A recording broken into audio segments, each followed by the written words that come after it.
Nous allons étudier le Daf Nun Aleph dans Masechet Nazir. Et nous commençons par une braïta, Tanoura Banan, au sujet de l'Alacha dans la Mishnah, qui disait qu'à partir de la quantité d'une cuillère mélo tarvad, rakav donc c'est la chair d'un défunt, mais qui a pourri et qui est devenue finalement poussière, à partir de cette quantité-là de mélo tarvad, de rakav, de cette chair qui a pourri, et bien à ce moment-là, on a une impureté qui peut nécessiter à ce que le nazir se rase la tête et recommence sa nésiroute. Et là-dessus, on a des halachot, Tanoura Banan et Zeumet chez Shlo Rakav. Quel est le type de défunt pour qui il y a cette halakha là de Rakav, que si on a la quantité de mélo tarvad de cette chair qui est Rakav, donc qui a changé de forme, c'est lequel? Met chez Nigbar Arom, Baron chez Shaish, ou Agabé Ritzpat chez Lavanim. C'est un défunt qui a été enterré à même directement un tombeau, un cercueil en marbre ou un sol en pierre. Zeumet chez Rakav, c'est le met, le défunt sur lequel on a la halakha de Rakav. Pourquoi? Parce que comme il a été enterré directement sur un sol qui ne peut pas lui-même s'effriter, eh bien on est certain que la poussière que l'on retrouve est entièrement composée de la chair du défunt et non pas d'autre chose. Par contre, Nikbar Birsuto, Be'aron Shelaet, s'il a été enterré avec ses habits, ou il a été enterré dans du bois, mais un bois qui peut s'effriter, ou Levenim, ou sur un sol en briques, où les briques aussi elles-mêmes peuvent avec le temps s'effriter, Zeumet chez Norakav, et bien lorsqu'on retrouve à la fin de la poussière, on n'est pas certain. On a du coup un doute qu'il y ait peut-être autre chose qui soit mélangé, et à ce moment-là, on n'a pas cette halakha de Rakav que la quantité bien peut impurifier par Ohel et donc rendre le nazir impur. Amar Oula, là-dessus, nous dit Oula, En Rakav, et là, Ba Mina Basar, Mina Gidim, Mina Atzamot. Il n'y a de din de Rakav que si la poussière, encore une fois, qui provient du défunt, est composée à la fois de Bassar, de chair, à la fois de Gidim, de nerfs, à la fois de Atzamot, de les os. S'il n'y a pas ces trois composants, s'il n'y a que la chair ou que les os, ça ne marche pas. Et Tivé, Rava objecte à Roula avec une braïta. Rakav ava mina basar tahor. C'est marqué qu'un rakav, justement, si on a cette quantité-là de chair qui s'est abîmée, mais qui ne provient que de la chair, mina basar, il y a marqué tahor, c'est tahor, donc c'est pur. De là, on voit quoi? Qu'est-ce qu'on a pu déduire? Que si ça vient de la chair, c'est pas bon. Si ça vient des os, ça a l'air de marcher. Hamina etsem tame, ve'afalgav delika basar. Et le diouk, la déduction que l'on fait, elle a d'être que ça ne marche pas si ça vient de la chair, mais ça vient si ça vient des os, même si ça ne provient que des os. Or, vient de dire Ola qu'il faut que ça provienne à la fois des os, à la fois de la chair et à la fois des tendons. Eima achinami. L'agma dit quoi? Eima achi? Non, il faut dire comme ça. Rakav aba mina basar tahor, al shesh etzem mina basar. Non, en fait, quand on dit que ça ne marche pas lorsqu'on a cette quantité-là de chair, c'est de chair toute seule, mais c'est pareil aussi. Les os tout seuls, ça ne marche pas. Il faut qu'il y voit à la fois la chair et à la fois les os. L'agma dit, les kagidim, il n'y a plus les tendons. L'agma répond, la chair et les os ne peuvent pas exister sans tendons. Dans les os et dans la chair, il y a forcément des tendons, ce qui veut dire que finalement, il suffit qu'on soit certain qu'il y ait de la chair et qu'il y ait des os pour qu'on soit certain qu'il y ait aussi des tendons et donc qu'on ait à ce moment-là la halakha de Roula qui finalement n'a pas été infirmée par la Baraita et qui reste confirmé que finalement il faut qu'il y ait à la fois Bassar, Gidim, Atzamot, à la fois de la chair, à la fois des tendons et à la fois des os pour que cette quantité-là de chair qui a changé de forme eh bien, puisse rendre impur le nazir. Amar Rav Shmuel bar Abba, Amar Rabbi Yochanan. Nous avons le nom de Rabbi Yochanan. Shne metim shekevaram ze imze naasu gilgilin zelaze. Lorsque l'on a deux défunts qui ont été enterrés ensemble, imaginons qu'on a enterré deux personnes côte à côte, et qu'à la fin on se retrouve avec une quantité exacte de tarvad, mélotarvad, de rakav, de cette chair qui a pourri, eh bien on nous dit que s'ils ont été enterrés ensemble, nasul gilgelin zelazé. Ils sont gilgelin. Alors sur le mot gilgelin, il y a plusieurs commentaires. Il y en a qui disent que gilgel milachon, que mita'arev, ils se sont mélangés. Donc comme ils se sont mélangés, eh bien la quantité à la fin de mélotarvad étant composée finalement de la chair des deux défunts, eh bien il n'y a pas la quantité de chair d'un seul défunt et donc du coup il n'y a pas cette halakha que l'impureté est transmise par ce mélotarvad. Ça c'est la première halakha de Rabbi Yochanan qui est tout de suite objectée par une Mishnah, une braïta. Mativ Rav Natan donne une braïta.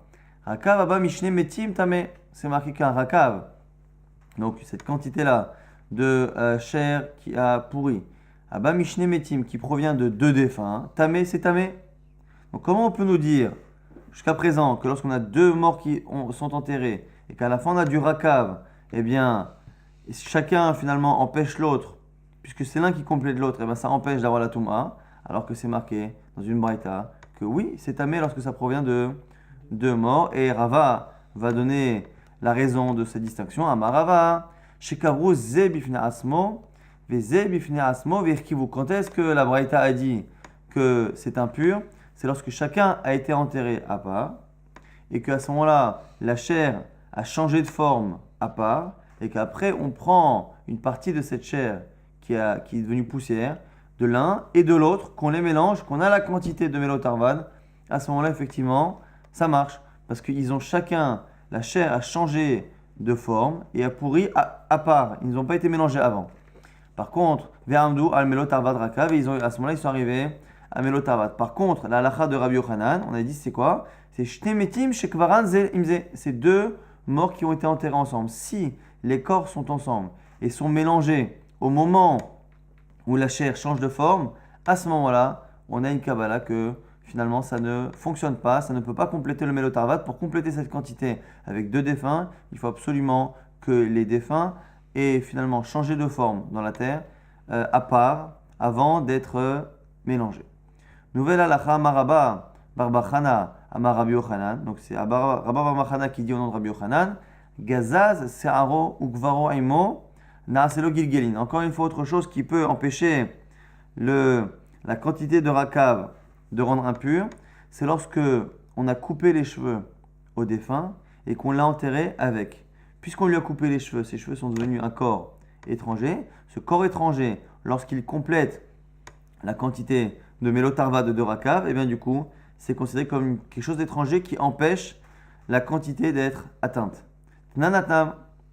Et dans le même genre, on a une Mishnah dans Masechet Ohalot qui dit quoi? Kol shebemet tameh, tout ce qui est dans un défunt est impur. Chutz mina shinaim ve'ase'ar ve'tziporen, sauf les dents, les cheveux et les ongles. Mais tout cela, lorsqu'ils ont été coupés, ils ont été enlevés du corps. Bishat haiburan kulant me'in. Par contre, tant qu'ils sont attachés au corps, les dents, les cheveux et les ongles sont considérés comme la chair du défunt et rendent impur. Nouvelle question de la Gemara. Baya Hiskia. Saro haomed egaleach. Siporen haomed igazez. Lorsque le défunt a les cheveux très longs ou qu'il a les ongles longs, on avait l'habitude de les couper. Est-ce que finalement, des cheveux qui ont une longueur ou des ongles qui ont une longueur qui font que normalement on va les couper, est-ce que même avant de les couper, ils ont déjà un statut comme s'ils étaient coupés puisqu'ils sont amdim les gazez? Amdim, les galéares, ils sont aptes, ils sont prévus d'être coupés. Alors c'est ça la question. Maï, mi amrinan kol amel igazez, ke gazuz dame. Est-ce que l'on dit que tout ce qui va finir par être coupé est déjà même avant considéré comme coupé? Odilma, ashtamiha, amehubarin. Ou non, on regarde la situation actuelle. Tant qu'ils sont attachés, ils sont attachés. Tant qu'ils sont coupés, ils sont coupés. On ne tient pas compte de ce qui est des projets que l'on a par rapport à cette partie du corps. Agma essaie de répondre avec la halakha de Rabba Barbachana. On a dit à l'instant que lorsqu'on a coupé les cheveux du défunt et qu'on l'a enterré avec, les cheveux qu'on lui a coupés et qui ont été enterrés avec lui, eh bien, empêchent la quantité de mélotarvad d'être atteinte. La Gemara veut déduire de là que si on a parlé de ce cas et qu'on n'a pas parlé d'un cas où les cheveux sont encore sur le corps mais qu'ils vont être coupés, ça veut dire que dans ce cas, ça ne marche pas. Sinon, on aurait dit quoi? On aurait dit que même les cheveux qui vont être coupés empêchent le défunt d'atteindre la quantité, a fortiori, si on les a déjà coupés, venif shotlet. Midera Barbachana, t'as qu'à déduire la réponse de ta question de la lacha de Rabba Barbachana. Tama mishum de gazaz. Hallo gazazlo, puisqu'il a parlé d'un cas où on a coupé les cheveux. C'est parce qu'il a coupé les cheveux que les cheveux sont encore étrangers. Ce qui sous-entend que si on ne les a pas coupés, non. La Gemara dit non, tu as raison. C'est vrai qu'il n'a parlé que de ce cas-là. Mais ça ne veut pas dire que le cas dont on parle est tranché. Peut-être qu'il a un doute. Achika Amar, c'est ça ce qu'il a dit Rabba Barbachana. Gazaz, Areze Gilgelim.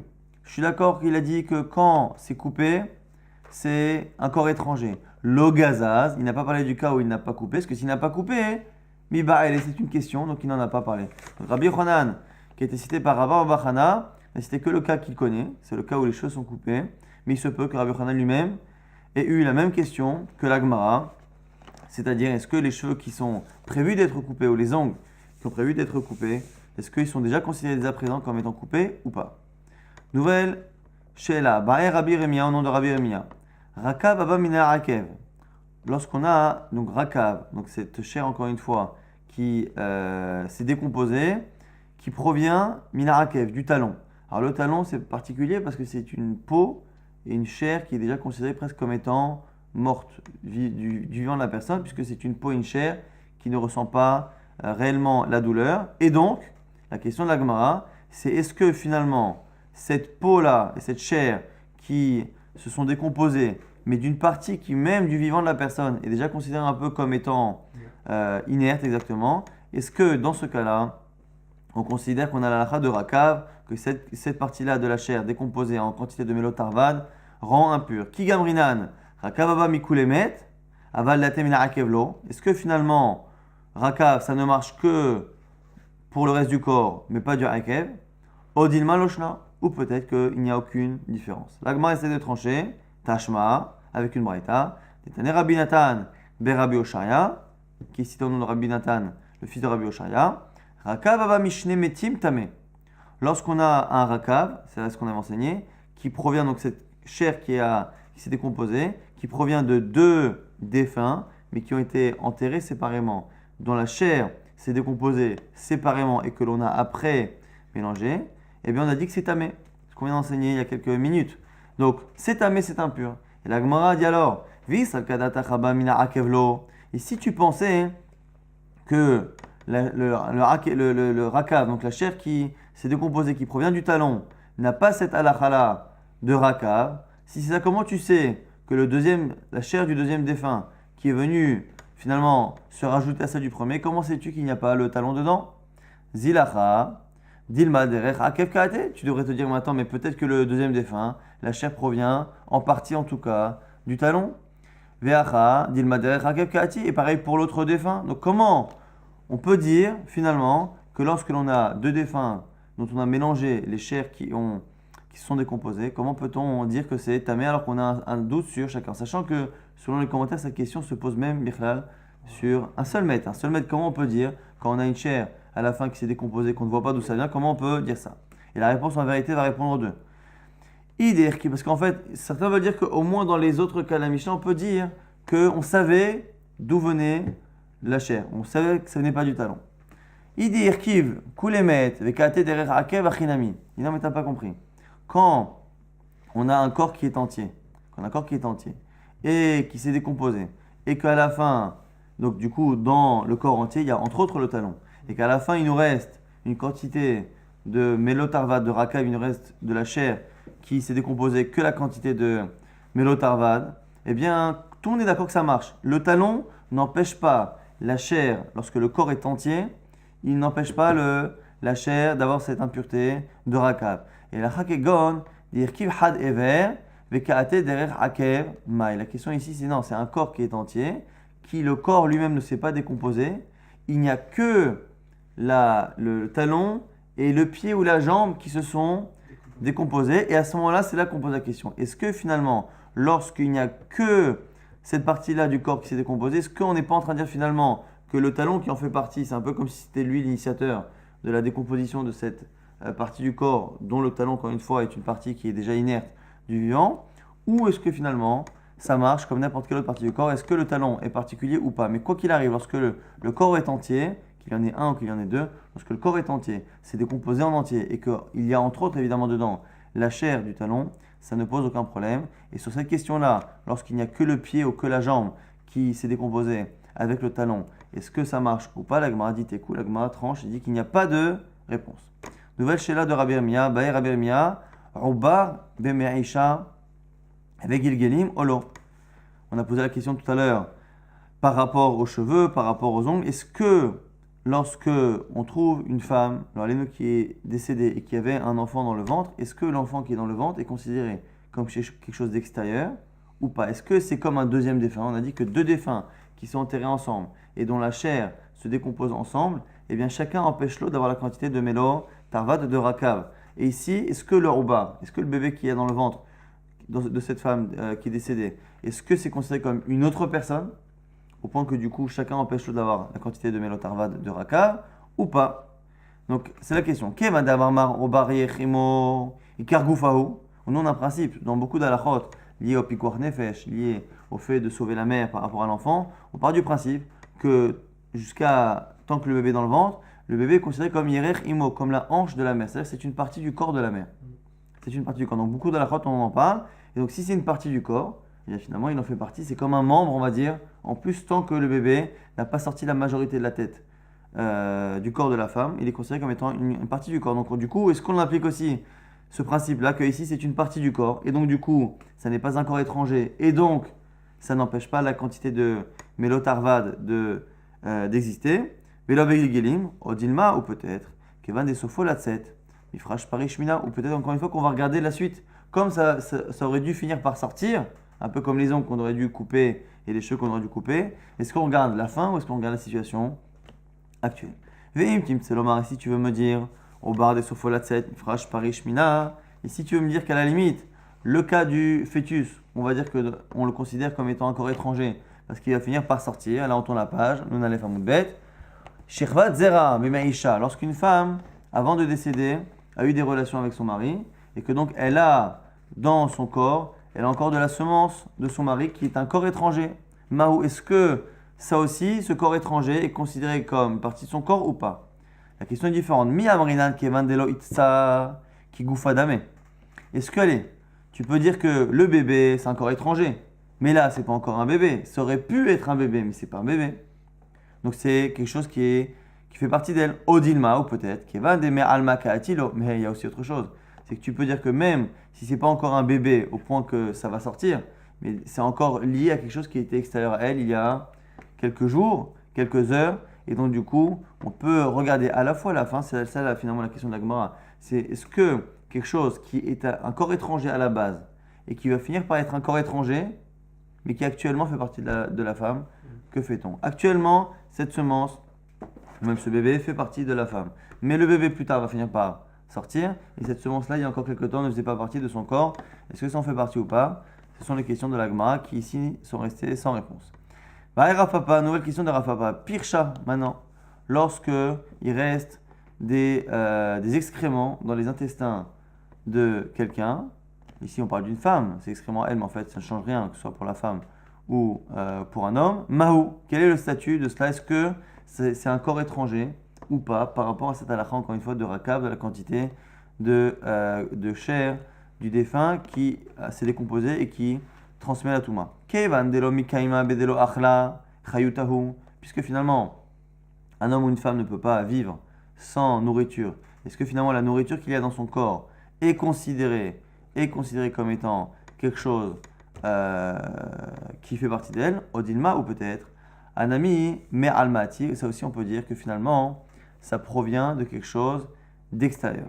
Comme ça vient d'une nourriture, c'est un peu la même question qu'on avait par rapport à Shirvat Zera, comme ça vient de quelque chose d'extérieur, eh bien on considère que c'est extérieur, en sachant qu'on aurait pu aussi parler du fait que ça finit par sortir, donc c'est aussi quelque chose qui va être extérieur. Baïravacha, Bere de Rav Ika. On a une shéla ici qui est posée par Ravacha. En Romaou, la peau maintenant du défunt, est-ce que ça fait partie de quelque chose qui compose le rakav, le mélotarvat de rakav ou pas? Baïravuna, Barmanoach, Kiho, Veniao, la salive et tout ce qui est les impuretés qu'il y a dans le nez, est-ce que ça fait partie aussi de ce qui peut composer mélotarvat de rakav? Mahou, c'est la question de la Gemara. Et là-dessus, Rav Shmuel Baracha ne comprend pas la question. Il dit Amar les Rav Shmuel Baracha, les Rav Papa. V'isal kadatar kol année des Kamar avec Gilgilin. Dis-moi, on pose des questions par rapport à la peau, par rapport à la salive.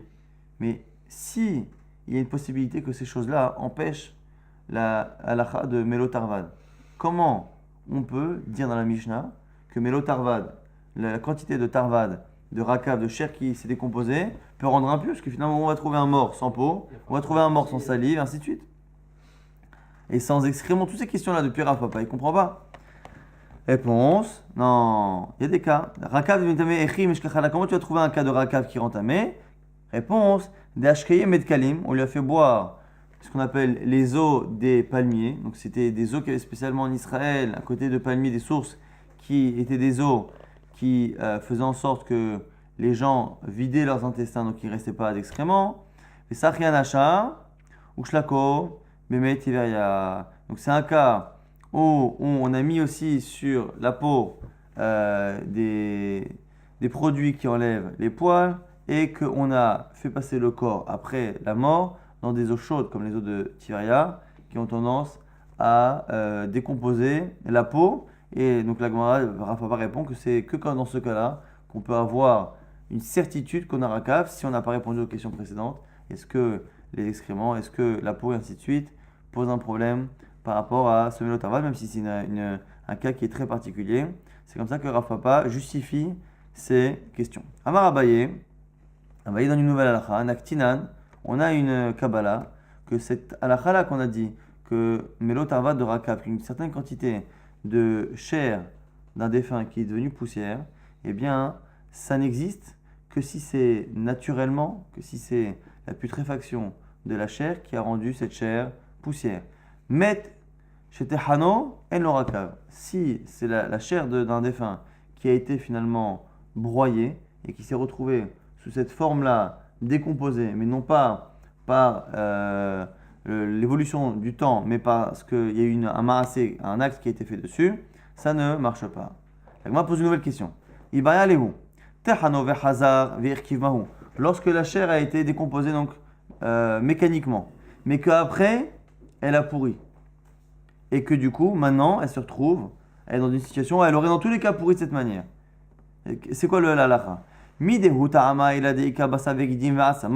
que l'essentiel, c'est que tant qu'on a devant nous une chair qui a pourri et qui est composée de ce qui à l'origine était la chair, les tendons et les os, ça marche? Veika, donc il y a tout ça.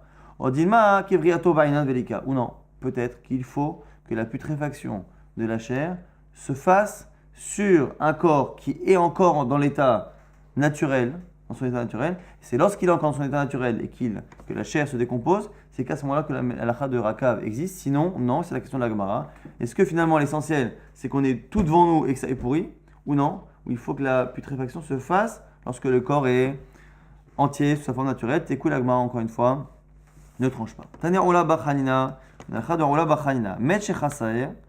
En le rakav, un défunt à qui il manque une partie du corps, il n'y a pas cette halakha de rakav. Vélo tfoussa, il n'y a pas la halakha de tfoussa. Tfoussa, c'est lorsque l'on déplace un défunt pour certaines raisons qu'on a le droit de le faire, eh bien, en général, la terre aussi qu'il y a autour prend un statut particulier. Vélo shchonat kvarot, c'est lorsque l'on trouve trois corps dans un endroit. Il y a une chazaka, on part du principe qu'il y a peut-être un cimetière et on est obligé de vérifier dans tous les alentours. Et tout ça, la n'existe que si les trois défunts ou le défunt qu'on a déplacé ou le rakav est composé de corps qui sont entiers. S'il manque quelque chose au corps, on n'a aucune de ces trois halachot, dont la halakha de rakav. C'est là-dessus que la Gemara va objecter. Comment on peut dire que la halakha de rakav, de la chair qui s'est décomposée, n'existe pas lorsqu'on a un corps qui n'est pas entier, alors qu'on a une braïta, une mishnah, c'est là-dessus qu'on est métivé, une mishnah dans Eduyot, où il y a une marloquette par rapport à la halakha qu'on a chez nous dans la mishnah. On avait dit que même la chair de quelqu'un qui est vivant, si la chair d'un être vivant a été enlevée, cette chair aussi, si elle se décompose, il y a la halakha de rakav. Et la plus c'est une marloquette en fait entre Rabbi Yoshua et Rabbi Eliezer. Et là-bas dans la discussion, on apprend là-bas de la chair d'un mort.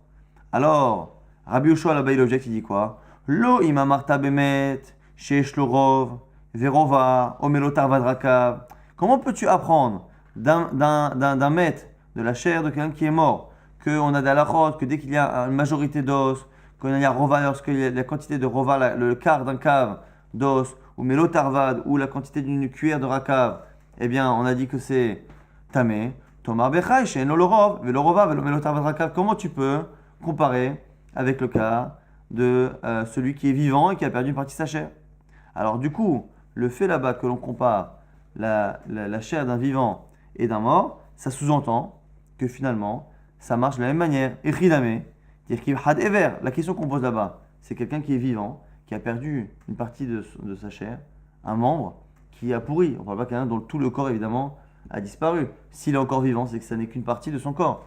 Or, si là-bas on compare avec un défunt, ça veut dire qu'on part du principe que la même halakha dont on parle là-bas, c'est-à-dire quelqu'un qui est vivant, qui a perdu l'orléno, une main ou un pied, quelque chose, qui a changé de forme, cette même halakha chez un mort, ça a l'air d'être tamé, puisqu'on voit bien que la discussion entre Rabbi Yoshua et Rabbi Eliezer, c'est ce qu'on apprend l'un de l'autre. Donc si on apprend l'un de l'autre, ça a l'air que dans le même cas, tout le monde est d'accord que si on a un défunt et qu'il n'y a qu'une partie qui a été enlevée, eh bien on a cette halakha. Donc dès qu'Avate Gabemet, la même chose dans le cas du mort. Afilouchad Ever, Ikaraka, tu vois bien que ça a l'air d'être que autant dans le cas où le type est vivant, on discute, mais dans le même cas où le type est décédé, ce même membre qui est à part et qui a changé de forme a l'air d'avoir la halakha de Raka. La Gemara dit non. La comparaison n'est pas entière. Mikatane Hamet. On n'a pas dit clairement que la même halakha dans le cas du mort, c'est impur. Hakamash Malan Shumet Yeshlo Raka, Shumchai En lo Raka. Non, il faut dire qu'en fait, dans un cas où il y a un défunt, il y a la halakha de Raka, et dans certains cas où justement il est vivant, il n'y a pas Raka, mais on n'a pas ici, la déduction n'est pas parfaite, et on n'a pas l'obligation de dire ce qui n'est pas marqué. Il n'est pas marqué réellement que dans le cas où il n'y a qu'une partie du corps du défunt qui est là, on n'est pas obligé de dire qu'il y a Raka. La Gemara est en train de dire que finalement la déduction n'est pas obligatoire. Nouvelle Sheila, dans le même sujet, Baerava, Irkiv Keshe Uchai, Vechazar Umet. Quelqu'un donc, qui est vivant, dont une partie du corps a été enlevée, a pourri, et après il est mort. C'est ça la question maintenant. Kig Mere Rakav, Irkiv Keshe Umet. Est-ce que cette halakha de Rakav, c'est que lorsque la chair a pourri alors que la personne est déjà décédée? Odilma, Ashtamia Maït, ou finalement, à partir du moment où lui est mort maintenant, que la partie s'est décomposée, eh bien, c'est suffisant, on a les deux conditions. Donc, selon celui qui dit qu'il faut que la personne soit décédée pour connaître la halakha, est-ce que même si elle est décédée après le moment où la chair a changé de forme, est-ce que finalement ça marche ou pas? Tashma, viens apprends. Loïm Marta Bemet Shesh Lorov, Verova Omelo Tarvad Rakav, Tomar Bechai Vechoulé, la Gemara essaie encore une fois de déduire avec cette même halakha là, cette discussion entre Rabbi Yoshua et Rabbi Eliezer. On voit bien que là dans la discussion, on va apprendre un cas d'un type qui est vivant et dont la chair a changé de forme. Et là-bas, on est en train de discuter ce qu'on apprend, cette halakha là du défunt. Matama Mishum Chai, Hamet Yesh Lo Rakav. Là-bas, on voit bien que quoi? Que parce qu'il est vivant, ça n'a pas l'air de marcher, mais il a l'air de dire à Rabbi Yoshua que le même cas où il est mort, ça a l'air d'être bon. Donc la Gemara imagine que c'est le cas où il a perdu son membre alors qu'il est vivant, et que le membre s'est décomposé, et qu'après il est mort, comme si Rabbi Yoshua avait l'air d'être d'accord. La Gemara dit là aussi, tu n'es pas obligé de le lire comme ça. Mikatane Hamet, il n'a pas dit que le même cas, lorsqu'il est décédé, ça fonctionne. Hakamash Malan, des Shumet Yeshlo Rakav, Shumchai et Rakav. Lorsqu'on a fait une comparaison entre le cas où il est mort et le cas où il est vivant, on ne parle pas forcément exactement du même cas. On est en train de dire que lorsqu'il y a un défunt, que le défunt est entier et qu'il est mort d'un seul coup et qu'il s'est décomposé d'un seul coup, dans ce cas-là, Rabbi Yoshua est assez particulier. Et Rabbi Eliezer et Rabbi Yoshua discutent sur un autre cas, un cas où finalement le type est encore vivant actuellement et seulement il a perdu un membre et seulement s'est décomposé. Donc finalement la Gemara ne répond aux deux questions précédentes en disant qu'on n'est pas obligé, encore une fois, de dire que ce cas-là, la comparaison qu'il y a entre le cas où il est vivant et il est mort, est une comparaison qui est totale.